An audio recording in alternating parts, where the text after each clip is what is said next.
சக்கராத்துடைய நேரத்தை ரசூலுல்லாஹ் சொன்னார்.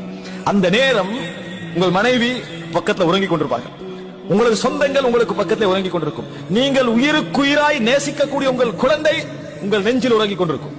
உங்கள் உயிர் போகின்ற கட்டம், அந்த நேரத்தில் அன்புள்ள சகோதரர்களை உயிர் போறது விளங்கும். உயிர் சக்கராத்து இருக்கதே, அது என்ன தெரியுமா? உலகத்தில் அரைவாசி, மறுமைக்கு அரைவாசி, பர்சகுக்கு அரைவாசி.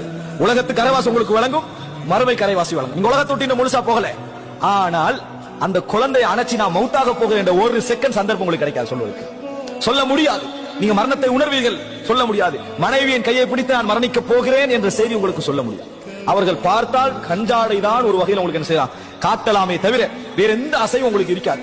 இந்த மாதிரி நேரத்தில், இப்படியான ஒரு பாரமான நேரத்தில் நீங்கள் யா அல்லாஹ் உனது சந்திப்பை நான் விரும்புகிறேன் என்று உங்கள் ஆழ் மனது சொல்லுமாக இருந்தால், உங்கள் ஆழ் மனது அதை அங்கீகரிக்குமாக இருந்தால், அஹப்பல்லாஹு லிகாஹு, அல்லாஹு தஆலா அவரது சந்திப்பை விரும்புவான் என ரசூலுல்லாஹி ஸல்லல்லாஹு